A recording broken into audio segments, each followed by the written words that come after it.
So I am trying something new because what I want to share with you is too long for me to post as just an Instagram post. But I also need to show you visually, just so that I guess you see that I'm not pulling this information out of my ass, right? More than anything. So bear with me because this is something new that I have not tried before and I still don't know if it's gonna work. And if you're watching it, it means it did. So wow, good job, Carla. I am now going to share my screen and you will soon be able to see my whole desktop. Yes, nice. I don't play Candy Crush anymore. Anyway, so this is what I want to talk to you about. I was doing research for one of my classes during summer session, and I found this journal called, this article called Resistance, Radicalism, and Repression on the Oxnard Plain, the Social Context of the Betabalero Strike of 1933. And this was written by Frank P. Barajas, he is actually a professor here at CSUCI, Channel Island State University, or CSUCI, which I like to call it. And this is basically just talking about the really big Betabalero strike that happened in 1933. For those of you who are not familiar with Oxnard, or maybe just not familiar with Oxnard's history. So in the early 1900s somethings, I think it was Oxnard, like the dude we're named after, he came here and basically this really big factory, whatever, was started called the Sugar Beets Factory. And it employed mostly people of color, mostly Mexican field workers and also Japanese field workers, which we will talk about or we will read about in this article. And what I really want to highlight from this article, or something that I want to highlight from this article, is that it mentions a lot of the repression, the opposition and violence that these strikers faced, mostly, well, if not all, at the hands of Oxnard Police Department, actually. So by doing this, I am trying to show how historically the Oxnard Police Department has protected and served basically white landowners, white ranch owners here in Oxnard. And I know that the whole concept of the police protecting the rights of the chosen few, which is to say mostly rich white people, is not something that is solely seen in Oxnard. That's just the police in general, and not just in this country, but worldwide. But I specifically want to talk about Oxnard because that is where I live. This is what I know. And I am very familiar with the Oxnard Police Department as well. So that's what we're talking about. I just wanted to show you this article again, just so that you don't think that I'm pulling this information out of my sleeve or something. I'll try to keep it PG. I forgot though. So that's the article. If anybody's interested in reading it, please let me know. Just send me your email and I'll send it to you. So this is the first thing that I wanted to read to y'all. Again, these are screenshots from the article itself. So again, this is a little backstory. In support of the CAWIU, which is like, I guess, like a workers' union, men and women took to the streets, picketed the monstrous American Beet Sugar Company, ABSC factory, and urged all employees within the plant to support the strike. As the resistance of the Mexican community and Los Betabaleros galvanized individuals and organized. Okay, so this is just people that were supporting, but the sentence in orange. As Los Betabaleros garnered a critical mass of support from inside and from outside the community, farmers of the Oxnard Plain, so the ranch owners, systematically collaborated with the law agencies of Ventura County to crush the strike. Again, well, this is what I'm going to show you.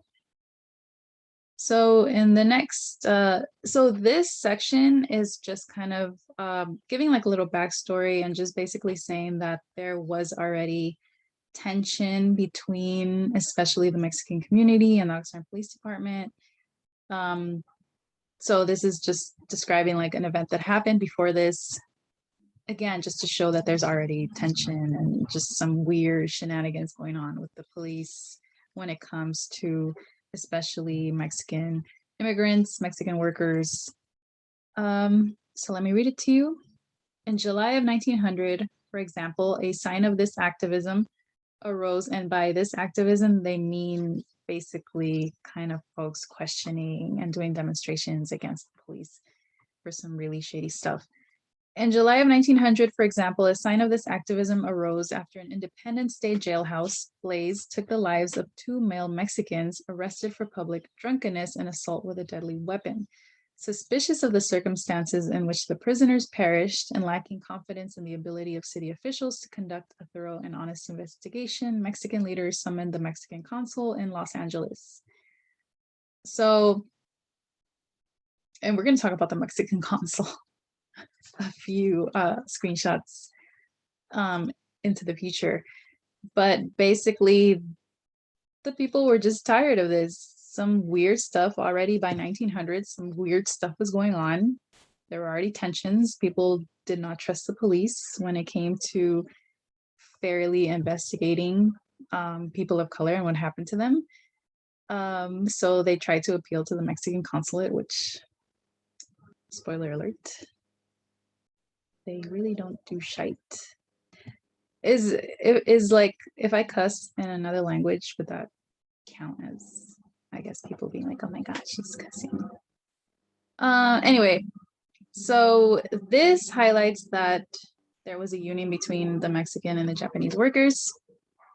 And also, so during this time, especially in the early 1900s, especially when it came to Mexican people, on the heels of, or the aftermath of the Mexican Revolution, there was a lot of ideology that came from anarchism, socialism, and communism.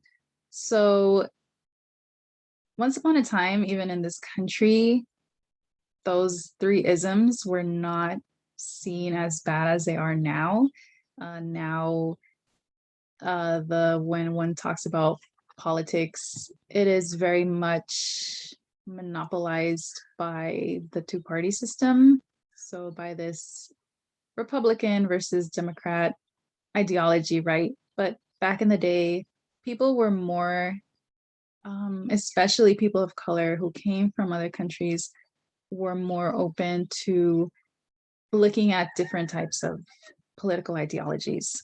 So this section is kind of just talking about how a lot of the strikers, a lot of the workers came from these different schools of thought. So in fact, the evidence suggests that Japanese students involved in the strike of 1903, this was a previous strike, were adherents to socialist principles and assisted in the organization of the JMLA.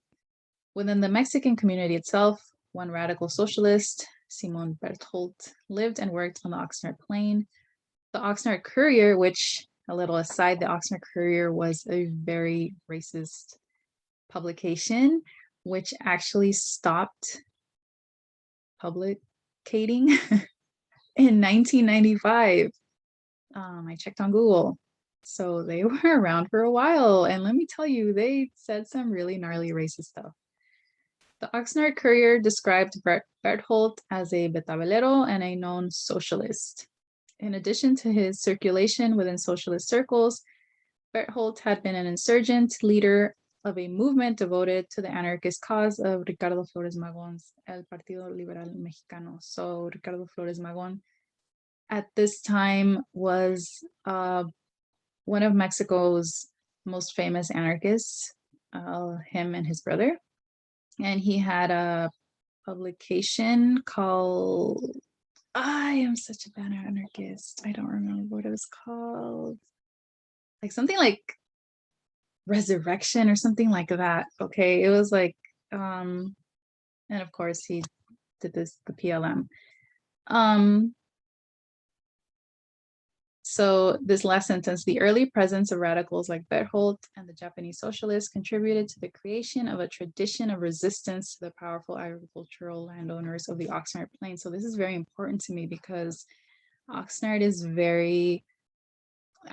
does have, I agree with Professor Barajas, it does have a very rich tradition of resistance, a very rich tradition of workers uniting, workers fighting for their rights, especially field workers, especially migrant workers.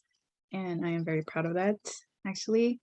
And it just highlights how this legacy really was founded by folks who were socialists, who were anarchists. So that's just a nice little piece of information that I like to have, just because in my own explorations, especially when it comes to anarchism, a lot of this made sense to me when I started realizing that I was connected to a lot of legacies that came from anarchism, especially being from Michoacan and the indigenous autonomous communities. But that's a topic for another video if you would like. So this is where we start kind of seeing just what kind of shenanigans and shady stuff the police department around here and the ranch owners were getting into. So this is kind of talking about how Emma Cutler, which was from the ILD, which I believe was like the workers union or something like that. I'm sorry, I'm not too familiar. Just kind of urged, right, like women to get involved as well, which they did. Emma Cutler of the ILD joined Mexican women on the picket lines. This, however, did not prevent law officers from arresting them on charges of disturbing the peace. In fact, as the strike continued, the Ventura County Sheriff's Department, the Oxnard Police, and the State Highway Patrol intensified their patrols of the area. So this is where we really start to see that the law enforcement around here, again, I am mostly talking about Oxnard Police, although I know all police are, you finished the sentence. So again, this is going back, like this is showing a pattern, right? That they are going to start being in support of the ranch owners. So to protect and serve. But I guess the fine print is rich white people. That's the fine print of the police. So moving on, local, county, and state police kept close surveillance on the interracial activities of agricultural workers. So as I mentioned before, this strike was very important in many ways. And one of them was that Mexican and Japanese field workers were uniting for the same cause, right? That they both realized, hey, you know what? We might come from different parts of the world, but here we are being equally treated like crap. So let's work together and let's get stuff done. And this, of course, is very dangerous, especially to the rich white ranch owners, because that's something that they don't want.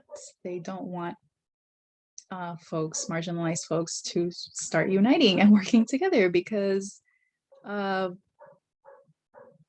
there are more field workers than there are ranch owners. So they're a little outnumbered, right? It is in the best interest of ranch owners and basically a lot of white rich people in power. It is in their best interest that a lot of folks that come from different racial and ethnic backgrounds don't unite, because once we start realizing, hey, we're kind of going through the same crap, maybe we should kind of work together and do something about it, that's when we start becoming dangerous. And this also is kind of highlighting how we see today, especially with the George Floyd rebellions of last year, that there was a lot of talk of like outside agitators, like outside anarchists and whatever. And these outside agitators were the ones who were being blamed on the more kind of forward acts of violence, right? Like the more like smashing windows and like stuff like that. It was just like, oh, these are just outside agents coming into our cities to cause chaos, which is very problematic because it takes away the agency, right? It takes away like this belief basically that no, we can do that. Like locals, we have that power. We have that rage. We can do that. We don't need outside people. And again, it is in their best interest to paint these more violent people as outside agitators so that they can be like, oh no, yeah, you guys, let's not be like them. Let's be peaceful, which is what happens a lot with these protests, right? Especially with police brutality protests where you get a lot of folks calling for peaceful protests and let's do this the right way or whatever. So this is just highlighting prior to the strike, Chief of Police Joe Carrick, infamous in the eyes of many within the Mexican community in Oxnard, I wonder why, probably police brutality, informed the public of the presence of Mexican agitators from outside Ventura County. Okay, so number 6. Ooh, that's kind of long. So this is, again, just kind of showing like the shenanigans that the police were getting up to. So to persecute organizers, they often deputized vigilantes, consisting mostly of growers or their hired hands. So police officers, police departments, the Oxnard Police Department was actually hiring vigilantes who were the ranch owners to basically giving them free rein to terrorize the workers that were striking against them, which is so unbiased to say the least, right? Like, you have these two, I guess, opposing forces, right, that are going against each other, and the cops are like hiring people from this one side and basically telling them like, oh yeah, it's open season, I guess, on the people that are irritating you, basically, to put it, I guess, in simple way, right? Like that's very, like, what the hell? On one occasion, Bulosan, this is an activist, and his colleagues were followed to a clandestine meeting place in the outskirts of the city. Once they had arrived at the barn where they were meeting, a spray of gunshots peppered the structure. Bulosan narrowly escaped with his life. It was also common practice for police officers of Oxnard and sheriff's deputies of Ventura County to arrest, identify labor organizers, and transport them out of the county. This came to be known as floating.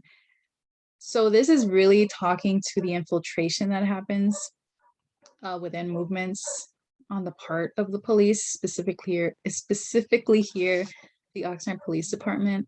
And this is something that I can personally attest to. While I was in Todo Poder, we did confirm that at every single march, every single protest, events that we were having in public, there were undercover cops filming us, recording us. We actually, we were actually super close before poop hit the fan. And everybody got mad at everybody. We were actually very close in kind of announcing, I guess, ties that a local car dealership, which I unfortunately cannot remember which one it was. If I did, y'all know I would say it. I don't have any problem with that. But I do remember that we noticed that every time that we saw police or that we discovered undercovers filming us in protests and in marches, that they all were driving cars who had the same license plate from the same dealership. So you all know how when cars are still in the dealership lots, instead of like obviously they don't have license plates. They just have like the little paper that has like the dealership name and stuff like that. So we noticed that a lot of these were from the same dealership around here in Oxnard. And I want to say it was one of the ones that's over there by where Fry's used to be, like over there by like Red Lobster and stuff like that, you know, like going to El Rio. It was one of those car dealerships that we started noticing that we're like, it seems like this car dealership is lending cops, they're lending OPD cars to come and spy on us. That's interesting. And again, I don't remember which one it was, but I remember it was like one of those over there. So yeah, there is historically, as you're seeing it, presently it has happened that Oxnard Police Department will infiltrate these movements. That's why, just like a little side, I'm not going to say what organization, but recently an organization organized a march here in Oxnard, and they posted the marching route on their Instagram page. And I really wanted to send them a message and be like, no, you know, like that meme, like, no, baby, what is you doing? Because that is such a big no-no, because the only people that should ever know your marching route are the people, the organizers, like the people leading the march. No one else needs to know that. And you especially do not need to be posting it on social media, because you can bet your ass, sorry, bet your booty, that OPD is watching and OPD is like writing this down. Anyway, that's just a little, the more you know when it comes to community organizing. So this is where we're talking. Did I skip one? No, right? Okay, it was this one. Okay, so this is where we're starting to talk about the Mexican consulate. So now the thing is, right, that the law enforcement and local city here is starting to be like, you know what, there are some socialists and communists and anarchists up in here, and we are not fond of that. We are not fond of that at all. So remember how one of the first slides was saying how they turned and asked for the Mexican government for help. But basically the Mexican government is a lot of the same when it comes to the United States government. They are both interested in protecting those who have feria, those who have money. And especially Mexico is supremely also anti-indigenous, anti-Black. So there's that. So the Mexican consulate actually didn't want any part of that, didn't want any part of the strikes, because they were very much anti-communist, as you will see when I read it. First, the consul sought to eliminate the presence of communists within Mexican labor unions. As in the United States, the Mexican government abhorred the communist critique of the capitalism system and called for revolution. And this is interesting because this is 1933, right? So this is like on the aftermath of the Mexican Revolution. But Mexico's revolution and their history is like, it's another video. That's a topic for another video.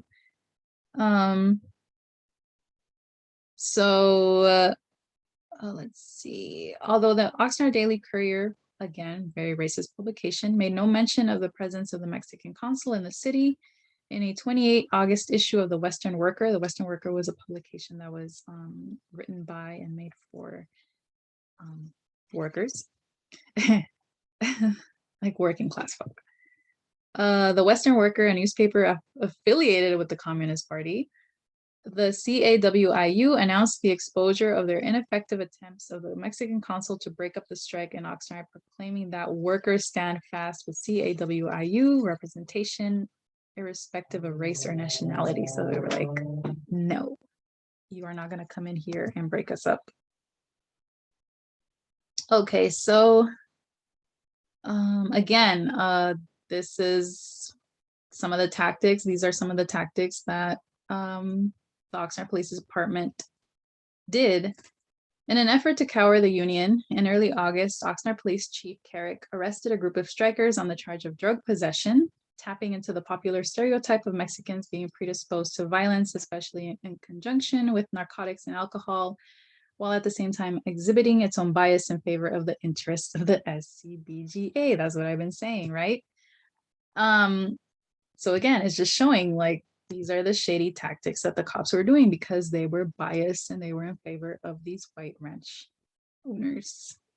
Okay, so again, this bottom sentence here, the Western worker also reported that the Oxnard police stormed the homes of 20 workers and beat them in an effort to force them to join the former conceived Alianza. So Alianza was like this kind of like pseudo group that was like a facade. So they pretended to be like, oh, interested like workers, you know, they were kind of like, you know, that like, oh my God, his name escapes me, but you know, the dude that's like, he has like a backpack and a hat and like a skateboard, and he's like, hello, fellow young people. Like that's kind of what Alianza was. Like it's like, hello, fellow workers of the world.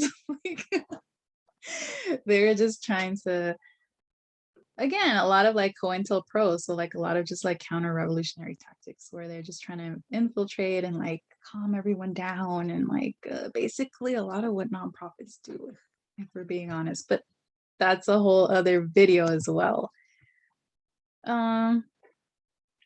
Okay, so since Ed Gill, this was like a mayor and he was also a ranch owner.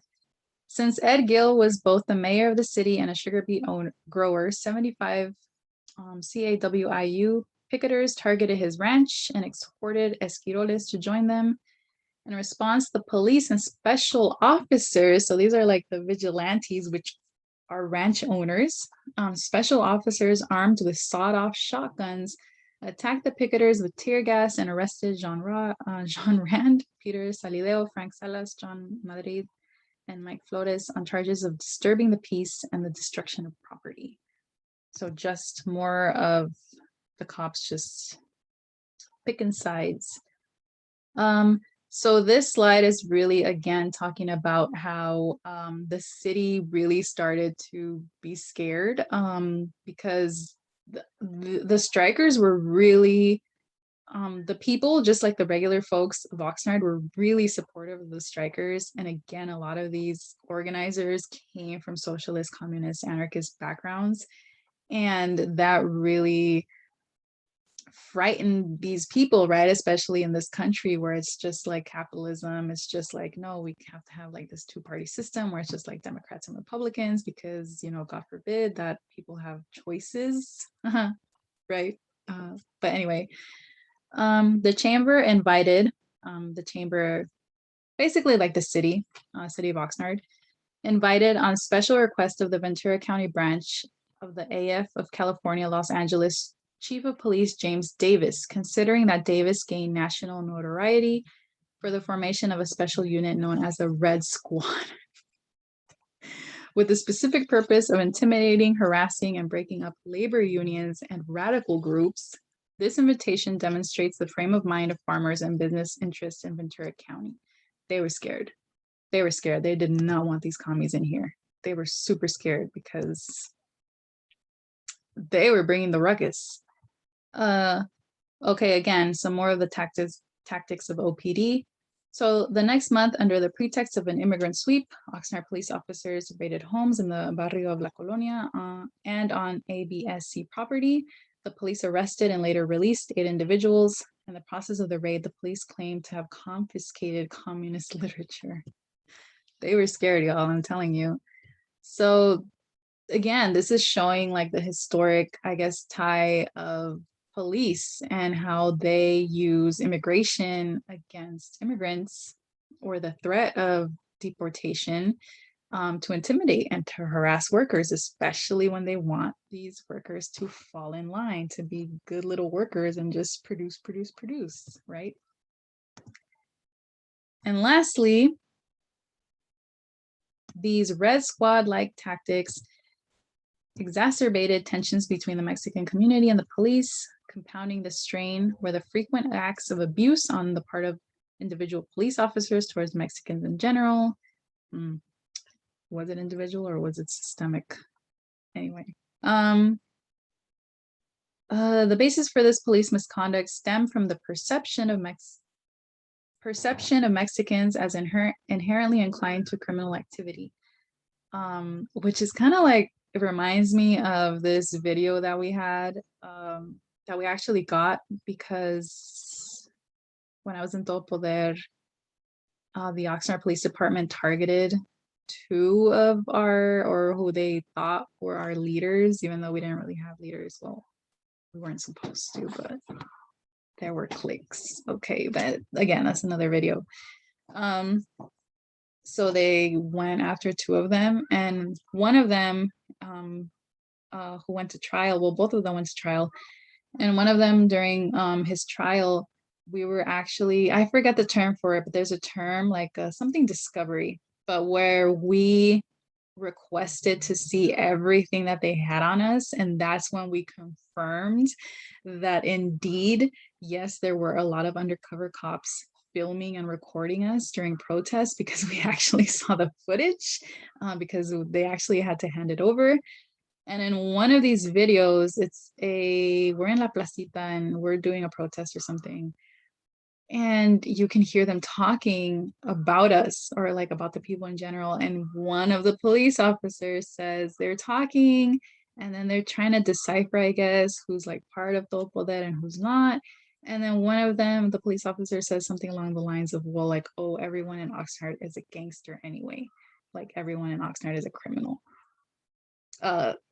So does it have something to do with this like historic, I guess, frame of mind that they see Mexicans as inherently criminal? I don't know. Is 1 + 1 equal to 2? Maybe. I don't know. I'm not a math major. I'm just a social science major. Anyway, so the escalating conflict between the Mexican community and the police erupted into a general melee on a Christmas Day, 1934. It began when police officer Cecil Kellogg attempted to, don't buy Kellogg's, don't buy anything from Kellogg. Workers on strike, support the workers. Anyway, Cecil Kellogg attempted to arrest two Mexicans for public drunkenness in the China Alley district. The two men fled rather than be taken to jail. While giving chase, Kellogg fired his gun. One suspect was apprehended and the other escaped. In the process, however, a bullet from Kellogg's weapon ripped through a bystander's thigh, and another round whizzed by the head of another bystander. So, yes, OPD has a history of being trigger happy. Just look at what happened to Alfonso Limon. So Alfonso Limon was murdered by the Oxnard Police Department. Alfonso and his brother were walking home from, I think, one of the local schools somewhere near La Colonia.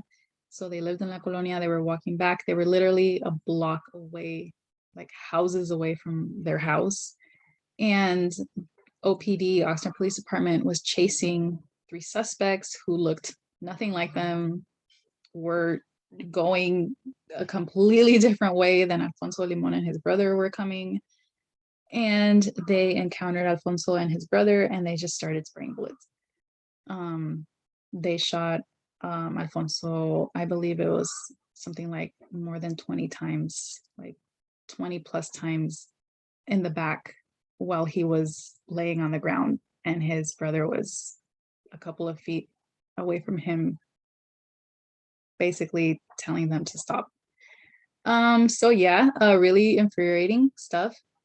And I believe that one of these officers that was involved in his murder, I don't know if he was involved in Alfonso's murder or he was involved in Robert Ramirez's murder, but he was involved in a murder. He actually was involved in another shooting where there was this homeless lady who was very well known in the community, she was in El Camino, el Parque del Sol, so Camino del Sol Park. And she was just there, because that's literally where else does she go? And someone called the cops or something, or the cops just pulled up, because I've seen them. Sometimes they just pull up to homeless people who are literally just sitting somewhere, not even doing, like they're just existing. He pulled up to her, and for whatever reason in his mind, he thought that the appropriate thing to do was to open fire on her. And I think it was something like he sprayed something like 30 plus bullets, 30 plus rounds at her. Thankfully, not a single one hit her. But again, he is in a public space. This is a park. And I think this happened during the day. And homie is just spraying away, right? Just because that's what you do to a homeless lady who's just sitting at a park. You just unload your clip right onto her for whatever reason. What kind of training is that? But anyway, so we can see here that historically these police officers, I was going to use another word, are very trigger happy. That's their go-to. They see someone who's 30 feet away, running away. Oh, we're in the middle of a street, crowded street. Oh, I'm just going to spray bullets because obviously I am not fit enough, even though I should be because I'm a cop. I'm not fit enough to actually keep up or like overtake them running. So I'm just going to spray. Like I'm just going to just unload my gun. But whatever. So yeah, that was basically it. Just showing this kind of like history, right? So when a lot of us who are critical of the Oxnard Police Department and critical of the police as a whole, because again, this is not just the Oxnard Police Department, this is basically police nationwide and all around the world, who do this and who have these histories of just suppressing and oppressing marginalized people, especially working class people of color. This is why. Like, this is why we are so staunch in saying, hey, you know what? This is not working because this is how it's always been. So I'm showing you like this, like Oxnard Police Department has had a history all the way back before the 1900s, probably from when Oxnard was first formed, of just having abuse towards working class migrant people, right? Having bias, like a hateful bias against Mexican immigrants. So this is something that just doesn't go away, right? This is something that becomes embedded in these systems. That's why we say that this is systemic, because it's like part of the system. So this is part of policing now. It's been happening for so long. What is it, like 1900 to 2021? What, like 121 years? I don't know. I'm not a math major. I said I'm not a math major, okay? But it's at this point, it's become part of policing. It has. That was what policing was, or that's why policing exists, basically. But yeah, that's what I wanted to share. Again, if you want to read the PDF, send me send me your email. Yeah, send me your, that does make sense. Send me your email and I will send it over to you. Anyway, I really hope that I can upload this.